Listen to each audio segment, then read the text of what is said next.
Israel obviously cannot be asked to negotiate with a government that is backed by the Palestinian version of Al-Qaeda.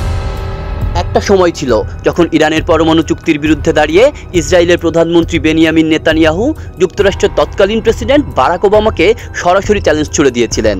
নেতানিয়াহুর চোখে Iran মানেই অস্তিত্বের হুমকি।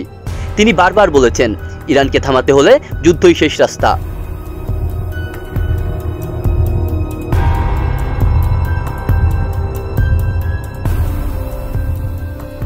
কিন্তু আজ নতুন করে যখন শুরু হয়েছে যুক্তরাষ্ট্র ইরান পরমাণু আলোচনা, সেই নেতানিয়াহু এখন কেন নীরব? একদিকে যুদ্ধ চায় ইসরায়েল, অন্যদিকে চুক্তি চায় যুক্তরাষ্ট্র, আর এই দ্বন্দ্বের মাঝেই বন্দী হয়ে পড়েছেন নেতানিয়াহু।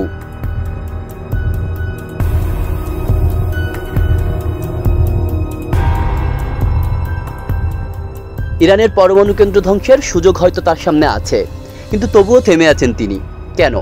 কারণ হোয়াইট হাউসে এখন বসে আছেন ডোনাল্ড ট্রাম্প। নেতানিয়াহু মনে করেন ট্রাম্প ইসরায়েলের সবচেয়ে বড় বন্ধু। তাকে প্রকাশ্যে বিরোধিতা করা মানেই নিজের মিত্রের পিঠে ছুরি মারা, আর ট্রাম্প সমালোচনা সহ্য করেন না একটুও।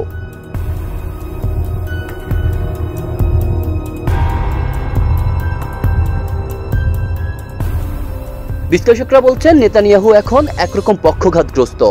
গত 18 মাসে ইরানপন্থী গোষ্ঠীগুলোর বিরুদ্ধে একের পর এক সামরিক সাফল্য পেলেও এখন বড় সিদ্ধান্ত নিতে পারছেন না তিনি, কারণ যুক্তরাষ্ট্র এখন চুক্তির পথে হাঁটছে।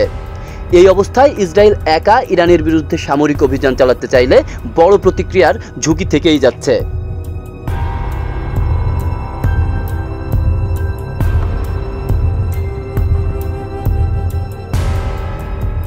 নেতানিয়াহু চান যদি চুক্তি হয় সেটা হতে হবে লিবিয়ান মডেলের মতো, অর্থাৎ ইরানকে পুরোপুরি তার পরমাণু কর্মসূচি ধ্বংস করতে হবে, মিসাইল প্রকল্পগুলো বন্ধ করতে হবে এবং আন্তর্জাতিক পরিদর্শকদের জন্য স্থাপনাগুলো খুলে দিতে হবে।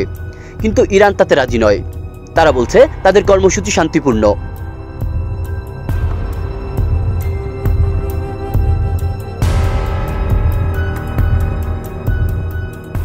এখন ট্রাম্প কূটনৈতিক সমাধান চান, তবে শর্ত না মানলে সামরিক হামলার বিকল্প থাকবে, এটা তিনি স্পষ্ট করেছেন। কিন্তু যদি শেষ পর্যন্ত চুক্তি হয়, নেতানিয়াহু তা সরাসরি বিরোধিতা করতে পারবেন না। হয়তো তার ডানপন্থী মিত্রদের দিয়ে সমালোচনা করাবেন, কিন্তু নিজে থাকবেন আড়ালে।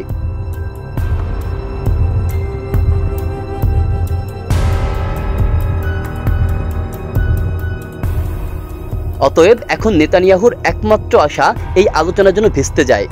চুক্তি না হলেই সেটা হবে তার জয়।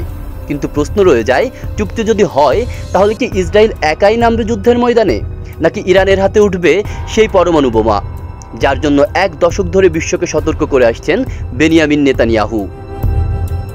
আব্দুল্লাহ রফসান জনি, ঢাকা প্রকাশ।